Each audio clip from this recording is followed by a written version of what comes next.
Today in philosophy class, we were talking about what it means to live a meaningful life, how you go about doing meaningful things, doing meaningful work, engaging in meaningful relationships. How do you, generally speaking, how do you live a meaningful life? And one student really thought that he was onto something when he brought up something that he had read about the 20th century philosopher Albert Camus, dealing with Sisyphus, the Greek myth of Sisyphus. And the student suggested that, well, maybe I should backtrack a little bit here. Well, in case you aren't familiar with this guy back here behind me, Sisyphus is said to be an ancient Corinthian king who had cheated death multiple times. And so, as punishment for doing so, he was forced for eternity to push this boulder uphill. But he was never actually going to make any progress. And so, this punishment was this eternal act of futility.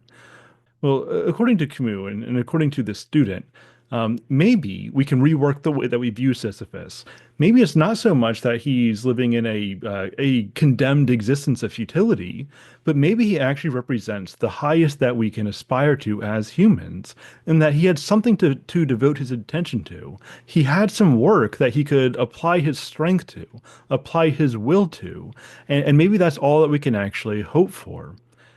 And listening to this account of what the meaningful life might be, I mean, I was heartbroken, and I'm always heartbroken when I hear these kind of these assessments, these philosophies that are set up as providing, a pathway to meaning, set up as being, authentically human. But it's heartbreaking because the very things that people tend to identify in this postmodern context as meaningful, it's exactly how the ancients portrayed hell. I referenced this in the last video regarding C.S. Lewis, that the inhabitants of hell in his The Great Divorce don't really recognize that they are in hell. They mistake it for freedom. They mistake it for unshackled horizons, for limitless potential, not realizing that like, even the homes in which they live are nothing more than illusions, or even other delusions that don't actually hold anything at bay. All it does is provide a sense of comfort amidst their own subjectivity. But it is only that. It's a sense of comfort. It's not real. It's artificial. Therefore, it is inauthentic. But to really believe this, that the height of human potential is just running at a hamster wheel. You're not really making any progress, but at least you're doing something. Like that's so sad.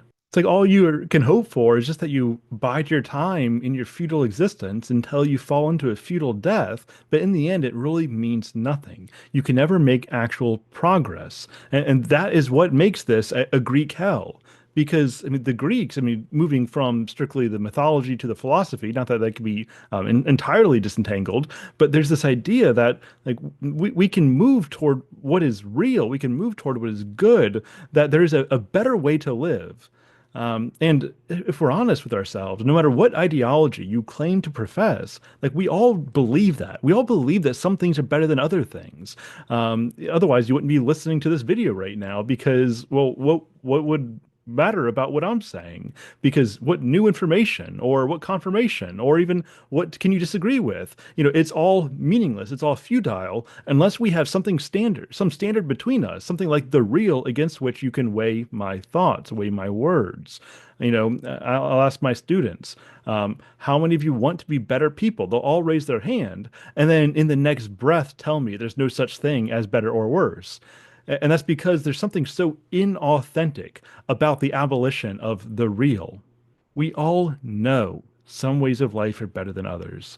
We all know some forms of thinking are better than others. This is why education, done in the right way, real education, is a good thing because some ideas are better than other ideas. Real knowledge is better than ignorance. And this better or worse language only makes sense if we're weighing ourselves against the norm of what is real and we are striving to conform our lives accordingly. To really get to this position where we're consistently going to say there is no up or down, left or right, there's no such thing as better or worse, there's nothing that's inherently meaningful, there's only whatever it is that we happen to be doing. Like we have to so deconstruct our most basic experience as humans in this world. I mean, notice at this point, I'm not getting dogmatic here. I'm just saying that it makes far more sense out of our most basic experience as humans to presuppose there is something like the real, that there is something like the good that we ought to be orienting our lives toward. And if we're honest with ourselves, we want to orient our lives toward, despite our many failings, despite our often trading of the greater good for lesser goods. We all know that there are things that we ought to be doing, things we ought to be striving for. And to dismiss that, you have to so deconstruct your most basic human experience. And I don't know how we can meaningfully call that authentic. I'll talk to you next time.